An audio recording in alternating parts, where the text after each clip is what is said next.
Tahun rahmat Tuhan berbicara bahwa Ia memberi kesanggupan kepada kita membangun apa yang terbengkalai.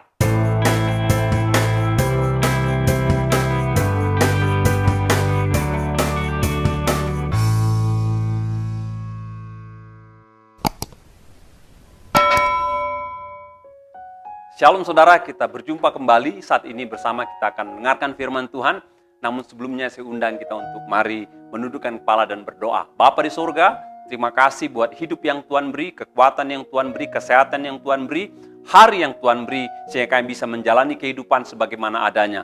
Terima kasih juga Tuhan sudah sertai kami 2020 dan kami masuk ke tahun 2021 dan kami percaya sebagaimana Engkau telah sertai tahun lalu, maka Tuhan akan sertai kami tahun yang baru. Sebagaimana Tuhan telah cukupkan apa yang kami perlu tahun yang lalu, maka kecukupan berkat Tuhan juga ada pada kami pada tahun yang baru ini. Sebentar kami mau dengar firman Tuhan, arahkan pikiran kami, jamah hati kami, jamah roh kami untuk berkati firman-Mu. Dan kami siap terima, kami siap alami, kami siap lakukan firman-Mu. Dalam nama anak-Mu Yesus kami ucap syukur dan berdoa. Yang percaya katakan amin. Saudaraku, saat ini saya akan sampaikan renungan firman Tuhan. Judulnya Tahun Rahmat Tuhan. Judulnya Tahun Rahmat Tuhan. Semua kita tahu kita sudah masuki tahun 2021. Namun saya ingin bertanya, apa pendapat Anda tentang tahun 2021? Apa pendapat Anda tentang tahun 2021? Apakah tahun ini baik bagi hidup saudara? Apakah berat bagi hidup saudara atau usaha saudara? Apakah cerah bagi keluarga Anda? Atau apakah ini menjadi tahun yang meyakinkan untuk impian-impian saudara di masa lalu? Sebelum Anda terlalu jauh hanyut dengan pandangan-pandangan dunia ini tentang tahun 2021, apalagi masa-masa COVID belum selesai, maka sebaiknya kita arahkan pikiran dan hati kita kepada kebenaran firman Tuhan. Nabi Yesaya pernah memberitahukan sebuah janji kepada umat Israel ketika mereka terjajah di Babel. Di tengah-tengah keterpurukan dan penderitaan Bapak Ibu, mereka alami di negeri asing. Tuhan memakai Yesaya untuk memberitakan suatu berita tentang waktu Tuhan untuk mengerjakan sesuatu yang baik buat umatnya. Dalam Yesaya 61 ayat 2 dikatakan, berkatalah kepada orang Israel saat itu bahwa roh Tuhan ada padaku untuk memberitakan tahun rahmat Tuhan dan hari pembalasan Allah kita untuk menghibur semua orang terkabung. Dari ayat ini, Yesaya tegaskan akan adanya satu masa, satu waktu di mana Allah akan menyatakan rahmatnya buat orang Israel yang saat itu sedang terjajah. Waktu Tuhan menyatakan rahmatnya, biasanya dipahami oleh umat Allah sebagai waktu Tuhan. Kita semua tahu Bapak Ibu, bahwa waktu itu milik Tuhan. Baik masa lalu, baik masa kini, maupun masa depan. Karena dialah yang menciptakan waktu. Dia juga yang punya hak penuh untuk intervensi atas waktu di mana manusia hidup, saudara hidup, dan saya hidup. Ketika Nabi Yesaya menyatakan nubuatan ini, menyatakan nubuatan firman Tuhan ini kepada orang Israel tentang tahun rahmat Tuhan, apa sajakah yang diperbuat Tuhan bagi umatnya dalam waktu yang disebut sebagai tahun rahmat Tuhan. Dan saya ingin mengajak saudara membahas pasal ini secara kontekstual, dan nanti saya coba mencari pelajaran-pelajaran rohaninya dalam kehidupan kita untuk kita terapkan. Meski saya sadari Bapak Ibu, secara konteks memang ayat ini jauh sekali dengan Israel, dengan bangsa Indonesia. Namun secara rohani saya percaya pasti punya benang merahnya antara pengalaman kehidupan rohani orang Israel dengan pengalaman kehidupan kita orang percaya. Makna pertama ketika dikatakan tahun rahmat Tuhan, itu Tuhan sedang berbicara bahwa Ia akan memberikan kelepasan, kebebasan umatnya dari belenggu. Mengenai tahun rahmat Tuhan itu makna pertama, bahwa Ia akan memberikan kelepasan, kebebasan umatnya dari belenggu pada satu waktu, itu maksudnya. Pada satu waktu. Dalam ayat 1 dikatakan, roh Tuhan Allah ada padaku, oleh karena Tuhan telah mengurapi aku. Ia telah mengutus aku untuk menyatakan kabar baik kepada orang-orang sengsara dan merawat orang-orang yang remuk hati, untuk memberitakan pembebasan kepada orang-orang tawanan dan kepada orang-orang terkurung kelepasan dari penjara. Bapak Ibu, adakah di antara saudara yang pernah mengalami masuk penjara? Saya terus terang belum pernah masuk kantor polisi, pernah, tapi di penjara belum. Adik saya pernah. Dan beberapa napi yang pernah saya lalui mengalami hal-hal yang tragis di penjara. Di penjara itu pasti tidak enak kondisinya, Bapak Ibu. Demikian juga kondisi orang Israel. Meskipun mereka tidak ada pada kondisi penjara secara fisik, namun mereka kondisinya mirip dengan orang yang ada pada kondisi di penjara, di mana mereka dibawa dari negara mereka, tinggal di negara orang, diawasi, diamati, ditindas, ditekan. Tentu hidup mereka tidak aman dan tidak nyaman. Dan memang Bapak Ibu, nanti pada tepat 70 tahun waktu yang dijanjikan oleh Tuhan, maka orang Israel dibebaskan oleh Tuhan dari tawanan seorang penguasa dunia pada masa itu, kerajaan Babel. Dan saya bisa bayangkan ketika mereka dibebaskan, mereka begitu senang, mereka begitu bergembira, mereka begitu bersukacita, dan mereka melihat bahwa waktu Tuhan ada pada mereka, bahwa Tuhan menggenapi firman-Nya, akan ada waktu di mana rahmat Tuhan turun kepada orang Israel. Rahmat itu bicara mengenai kemurahan, kasih karunia. Sebuah pemberian cuma-cuma diberikan kepada orang, kepada manusia oleh pihak yang mulia, yaitu Tuhan sendiri, tanpa ada intervensi manusia itu. Jadi ketika orang Israel keluar dari Babel, Bapak Ibu, itu semata-mata rahmat Tuhan. Tuhan yang menjamah hati Raja Babel, berbelas kasihan, menyuruh orang Israel kembali ke Yerusalem, untuk mereka kembali kampung halaman, dan memberikan apa yang diperlu. Dan ketika mereka bebas dari Babel, bukan karena kekuatan mereka, bukan karena kemampuan politik, bukan karena kudeta, bukan karena kekuatan militer, namun rahmat Tuhan. Tuhan jamah hati penguasa saat itu, lalu menyuruh mereka pulang ke kampung halaman mereka. Bapak Ibu, dalam hal ini saya dapatkan bahwa Tuhan rindu dan bersedia, dan Tuhan sanggup lepaskan umatnya dari belenggu, dari jajahan, dari ikatan penguasa apapun dan penguasa manapun. Tidak ada yang dapat menahan apabila Tuhan sudah bekerja, Bapak Ibu. Apabila Ia bertindak untuk melepaskan, maka kelepasan terjadi. Itu yang saya tahu, Bapak Ibu. Dan ingatlah, itu janji Tuhan. Tahun rahmat Tuhan itu bicara mengenai waktu di mana Tuhan beri kebebasan, kelepasan, bahkan kemerdekaan bagi orang Israel yang terbelenggu puluhan tahun di negara asing. Dilepaskan Tuhan tanpa mereka berbuat apa-apa. Dewasa ini meskipun kondisi hidup bangsa Indonesia beda dengan orang Israel seperti saya katakan di depan, namun mari kita lihat mengenai pelajaran-pelajaran rohani yang ada di dalamnya. Apa maksudnya tahun rahmat Tuhan? Saya percaya ketika Tuhan mengatakan tahun rahmat Tuhan, maka itu berarti Bapak Ibu, ada masa di mana Tuhan memberikan kelepasan, kebebasan, kemerdekaan kepada setiap orang yang percaya, kepada setiap orang yang terpercaya, Bapak Ibu. Bapak Ibu, pernahkah Anda dalam hidup memiliki seorang teman, ya? Seorang teman itu yang memiliki habit yang kurang baik, ya. Biasanya katanya kalau ada orang punya habit kurang baik, Bapak Ibu, ya, maka pastilah orang itu punya masalah di masa lalu, katanya. Punya masalah di masa lalu, ya. Punya masalah di masa lalu. Saya menonton sebuah siaran di televisi, salah satu channel dari luar negeri. Di televisi itu ada siaran di mana ada sekelompok tim yang coba mengadakan rehabilitasi terhadap orang-orang tertentu, keluarga tertentu yang kerjanya menimbun barang, Bapak Ibu. Jadi di Amerika itu ada orang-orang rumah tertentu yang nimbun barang, sehingga penuh rumahnya dengan barang-barang bekas, barang-barang rongsokan. Kadang-kadang barang itu memenuhi kamarnya, memenuhi dapurnya, dan orang ini perlu ditolong. Dan ketika rumahnya dibersihkan, Bapak Ibu, biasanya mereka akan menangis karena apa? Mereka tidak bisa terlepas dengan barang-barang tertentu. Dan dari konteks ini, dari kasus ini, dari pekerjaan ini, Bapak Ibu, ada orang-orang yang berhasil direhabilitasi, dan ketika mereka ditangani dengan baik oleh psikolog, maka ketika dia kembali ke rumah baru, maka rumahnya bersih. Tapi ada lebih banyak orang-orang yang saya temukan itu tidak lepas daripada masa lalunya, sehingga ketika dia masuk ke rumah baru, dia akan mulai menimbun barang kembali. menimbun barang, dan aromanya tidak baik, kondisinya tidak baik. Dia kembali kepada titik di mana dia sudah dilepaskan dari kondisi yang tidak baik, dari kondisi yang kotor, dari kondisi yang berantakan. Dan ketika dia balik ke sana, ditanya, mengapa ini bisa terjadi kepada para pekerja saat itu, para psikolog yang menangani.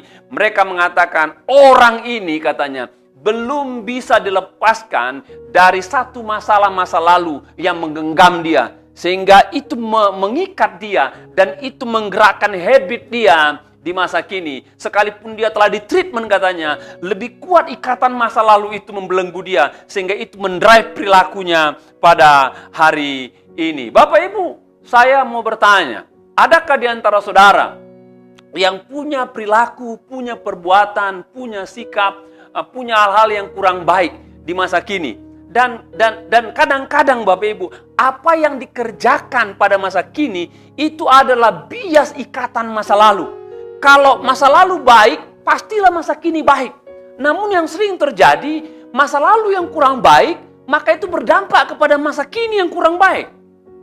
Dan saya mau katakan berita baik buat saudara. Kalau di antara saudara yang terbelenggu dengan perbuatan, karakter, sifat, pekerjaan apa saja, sehingga itu mempengaruhi hidup saudara kurang baik hari ini. Berita baiknya, ada berita firman Tuhan katakan, ada tahun rahmat Tuhan, ada waktu Tuhan akan membebaskan saudara, akan melepaskan saudara, akan memerdekakan saudara. Sehingga apa? Engkau bisa menjalani waktu ini, engkau bisa menjalani hari ini, engkau bisa menjalani tahun ini dengan menjadi manusia yang merdeka. Karena apa? Tuhan sanggup bebaskan dan lepaskan orang-orang yang terbelenggu, Bapak Ibu. Itu yang saya percaya. Bagi Bapak Ibu, saya akan menantang saudara. Bagi Anda yang terikat dengan narkoba, untuk terikat narkoba itu berat. Ya, namun kalau Anda percaya bahwa ada Tuhan memiliki tahun rahmat buat saudara, maka yakinlah Tuhan sanggup tolong saudara walaupun pergumulannya berat. Mengapa saya berani katakan ini? Saya pernah melayani orang yang narkoba. Memang capek melayaninya, namun Tuhan lepaskan dia. Sekarang dia sudah berkeluarga, punya istri, punya anak, dan dia sudah punya kerjaan. Dia sudah tidak terikat oleh masa lalunya. Tuhan sanggup berikan rahmat-Nya, kelepasannya, kebebasannya bagi hidup saudara. Ya, bagi Anda yang masih terikat oleh kehidupan spiritualitas lama, ya, hidup dalam guna-guna ilmu-ilmu hitam, gaib, pergi ke tempat-tempat yang tidak benar untuk mendapatkan sesuatu. Saya mau katakan saudara, tidak ada pola hidup yang gelap itu bisa menimbulkan hidup yang terang hari ini. Nggak ada itu. Yang ada adalah hidup yang terang, itu akan memancarkan hidup yang terang masa kini. Nah, kalau saudara nggak tahu bagaimana caranya untuk terlepas, datang pada Tuhan. Ya, cari hamba Tuhan dan minta dia melepaskan. Yesus sanggup lepaskan engkau, Tuhan sanggup lepaskan engkau, Bapak Ibu. Bagi Anda yang punya pengalaman buruk di masa lalu, ya, perlakuan orang lain, perlakuan teman, perlakuan keluarga, sehingga itu membuat saudara menjadi orang yang gampang tersinggung, menjadi orang yang gampang emosi. Bapak Ibu, saya mau katakan, Tuhan bisa lepaskan saudara dengan cara menyembuhkan pengalaman-pengalaman masa lalu. Mari saudara, saya mau kasih tahu. Waktu saya dulu kuliah, itu ada seorang mahasiswa, itu kalau ngomong nyelekit, ya, ngomongnya sih pelan, tapi ngomong nyelekit. Dan pesimis, memandang orang negatif terus. Ya, kalau kita ngomong baik, negatif saja dia. Jarang saya temukan dia berbahasa baik, ya, berbahasa optimis, berbahasa positif. Nah, satu kali saya punya kesempatan ngomong-ngomong sama dia. Yang ketika saya ngomong, saya coba singgung masa lalunya, latar belakang keluarganya. Dia adalah dari keluarga yang broken.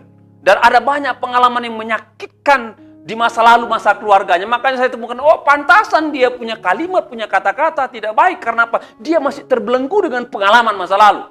Nah, kalau itu adalah Anda, itu teman Anda, saya mau katakan ada tahun rahmat Tuhan yang sanggup lepaskan engkau dari masa lalu yang pahit dan buat hidupmu menjadi manusia yang sehat. Saya berdoa apapun bentuk ikatan yang mengikat engkau, membelenggu engkau, sehingga itu mengotori hidupmu hari ini, itu merusak hidupmu hari ini, itu membuat suram hidupmu hari ini. Saya berdoa Agar tahun rahmat Tuhan, tahun 2021, turun atas hidupmu.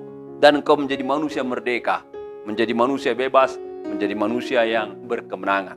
Tahun rahmat Tuhan adalah waktu di mana Tuhan lepaskan kita, bebaskan kita dari belenggu. Tahun rahmat Tuhan berbicara bahwa Ia memberi kesanggupan kepada kita membangun apa yang terbengkalai. Tahun rahmat Tuhan itu berbicara bahwa Tuhan memiliki waktu agar memberikan kita kesanggupan membangun apa yang terbengkalai. Ayat 4 dikatakan, pasal 61 dikatakan, mereka akan membangun runtuhan yang sudah berabad-abad dan akan mendirikan kembali tempat-tempat yang sejak dahulu menjadi sunyi. Mereka akan membaharui kota-kota yang runtuh, tempat-tempat yang telah turun-temurun menjadi sunyi. Para penafsir mengatakan ayat ini, mereka mengatakan ini sedang menceritakan di mana nanti akan ada masanya orang Israel akan pulang ke kota Yerusalem dan mereka akan membangun temboknya. Mereka akan membangun kota-kotanya sehingga bisa dihuni, bisa ditempati, bisa ditinggali. Dan masanya itu datang 70 tahun kemudian. Mari saya ajak saudara bicara mengenai kota Yerusalem. Kota ini Bapak Ibu, yang saya pelajari ya, kota ini kota yang bertembok ya. Kalau kota yang bertembok segi 4 ya, maka dikatakan kalaupun ada jumlah penduduk dalamnya, jumlah penduduk tidak lebih dari 1 juta orang yang bisa dimuat kota Yerusalem lama, kayak kota Yerusalem kuno, beda dengan yang sekarang ya Bapak Ibu ya. Ya. Luasnya 123 km persegi. Dan kota ini ada pada ketinggian 600 meter di atas permukaan laut. Jadi kota yang tinggi, cukup dingin dia ya. Arti kata daripada Yerusalem itu adalah kota damai. Namun dalam bahasa Ibraninya, arti kata ini adalah pondasi atau dasar kedamaian ganda. Itu artinya. Ya. Yerusalem berdiri tegak di tengah-tengah lembah Yudea. Telah digelari sebagai ratu dari kota-kota dunia selama 30 abad, Bapak Ibu. Selama 30 abad. Kota Yerusalem, kota mendunia. Ya. Kota Yerusalem, kota mendunia. Ada banyak bangsa tahu, ada banyak agama tahu, ada banyak orang tahu. Sebut Yerusalem, apapun keyakinan, pasti banyak yang tahu dibandingkan kota-kota yang lain. Dan kota ini tidak memiliki kekayaan alam, kekayaan bumi. Ya.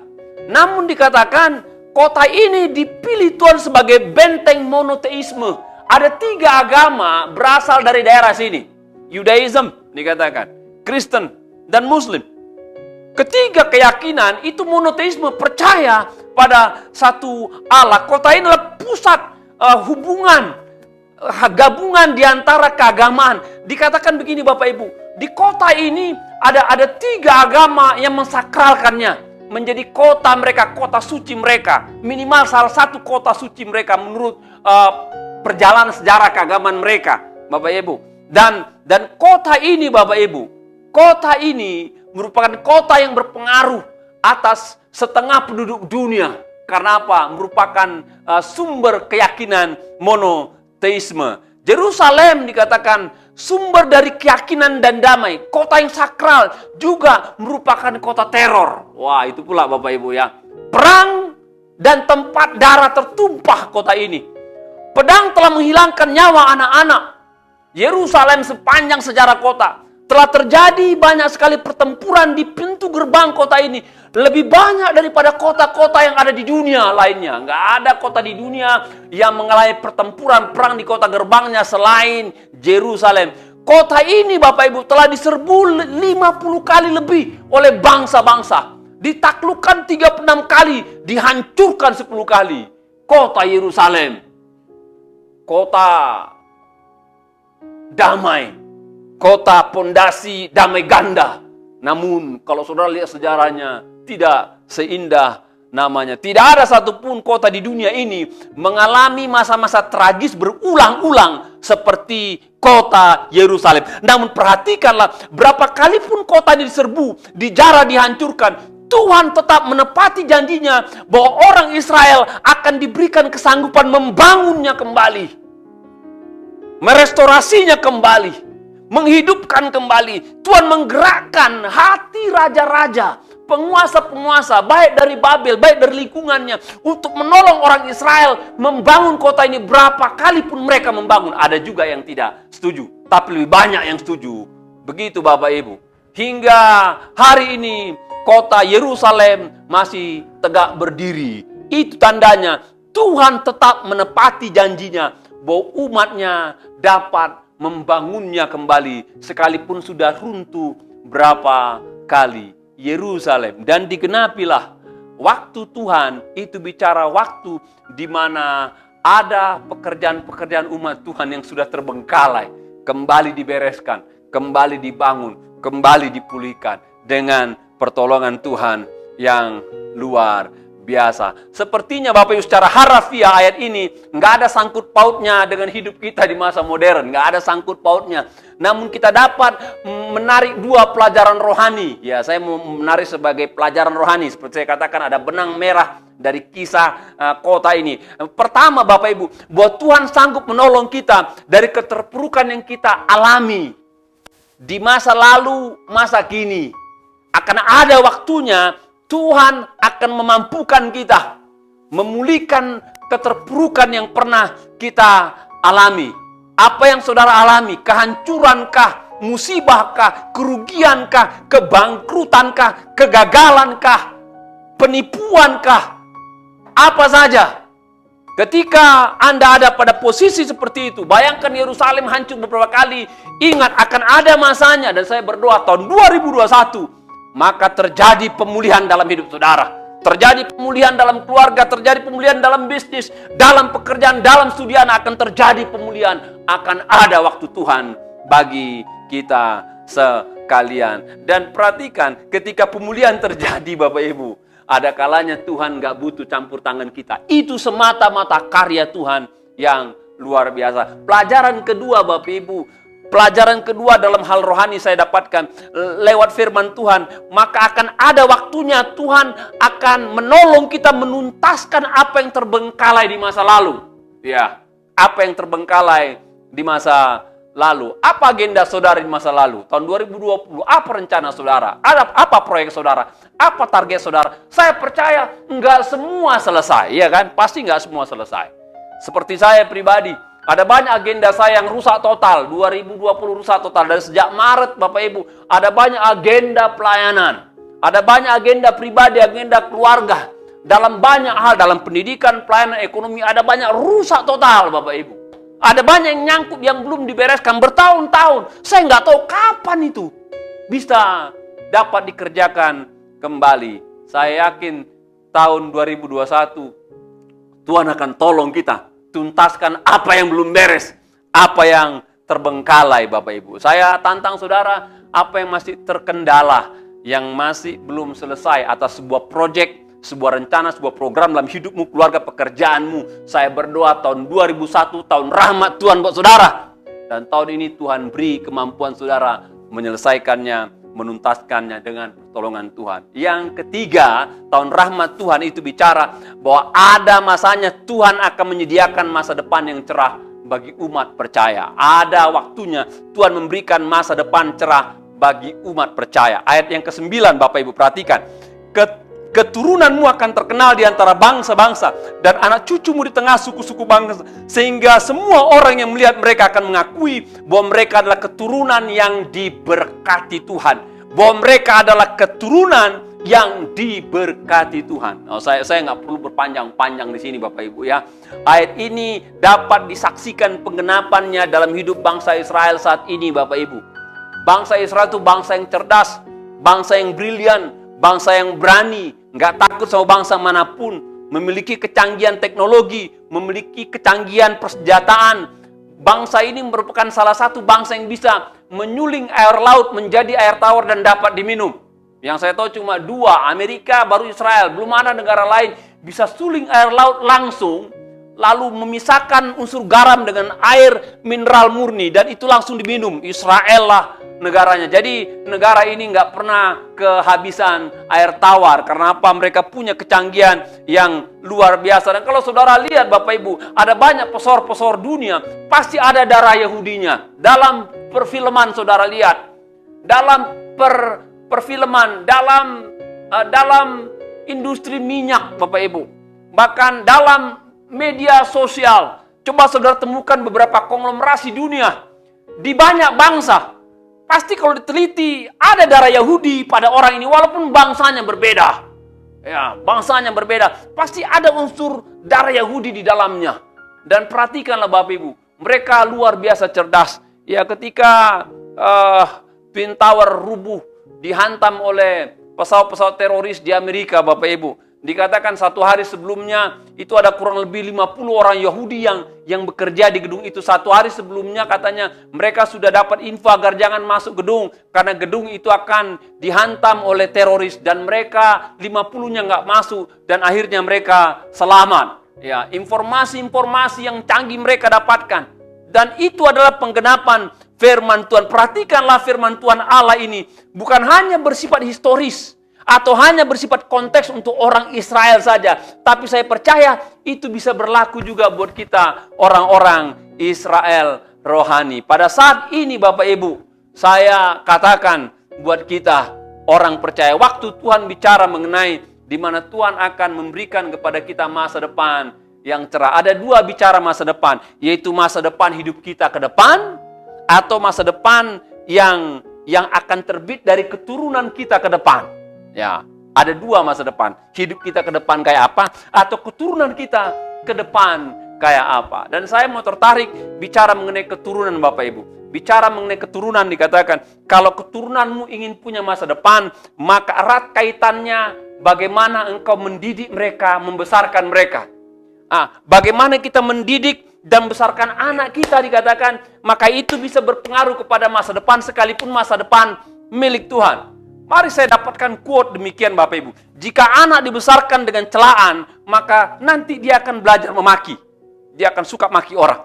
Jika anak dibesarkan dengan permusuhan, ia akan menjadi orang yang suka bertengkar kemudian. Jika anak dibesarkan dengan penghinaan, ia akan menjadi orang yang underdog, underestimate, menjadi orang yang kuper. Jika anak dibesarkan dengan toleransi, maka dia menjadi orang yang dapat menghargai orang lain. Jika anak dibesarkan dengan motivasi, maka dia akan menjadi pribadi yang punya percaya diri ke depan. Jika anak dibesarkan dengan dukungan, maka dia akan menjadi orang yang mendukung orang lain. Jika anak dibesarkan sebaik-baiknya dengan perlakuan belajar adil, maka dia akan menjadi manusia yang berkarakter ke depan. Dan saya berdoa buat saudara. Saya berdoa ya, tahun 2021 meskipun masanya suram buat banyak pengamat karena masalah COVID, saya berdoa seperti orang Israel dijajah, suram hidup dijajah ya, namun Tuhan tetap adalah Tuhan. Kalau Dia bersabda pasti menepati. Saya berdoa maka tahun ini ada tahun masa depan buat saudara, dan saya berdoa ada juga masa depan buat anak-anak kita. Ingat treatment mereka. Saya berdoa meminta kepada saudara, wariskanlah mereka karakter yang bagus. Wariskanlah mereka iman yang luar biasa. Wariskanlah mereka kehidupan rohani. Wariskan mereka nilai-nilai hidup. Wariskan mereka kebergantungan kepada Tuhan. Selain ilmu pengetahuan, selain wawasan, selain semua keperluan pendidikan, ingat yang paling sakral. Wariskan mereka hal-hal yang luar biasa yang pengaruh hidup mereka untuk tetap pada Tuhan. Maka Tuhan akan menjadikan mereka keturunan yang luar biasa. Tahun rahmat Tuhan, dan saya berdoa ini digenapi dalam hidup saudara pada tahun ini. Tuhan berkati kita semua. Mari kita berdoa. Kami bersyukur pada Tuhan karena Engkau sungguh sangat baik. Kami telah dengar firman Tuhan. 2021 COVID masih membayangi. 2021 COVID masih belum selesai. Namun kami amini firman Tuhan. 2021 ada tahun rahmat Tuhan. Maka akan ada kebebasan, kelepasan dari belenggu bagi setiap anak-anak Tuhan yang terbelenggu. Maka ada pertolongan Tuhan untuk mengatasi hal-hal yang terkendala yang belum selesai, untuk bisa dikerjakan dengan baik, membangun apa yang runtuh dengan cara Tuhan yang luar biasa. Maka tahun 2021 akan ada masa depan, baik hidup kami, keluarga kami, keturunan kami, dan kami akan melihat karya Tuhan yang ajaib. Karena Engkau Allah yang luar biasa. Berkati kami dengan firman-Mu. Dalam nama anak-Mu Yesus kami ucap syukur dan berdoa yang percaya, katakan amin. Tuhan berkati saudara. Amin.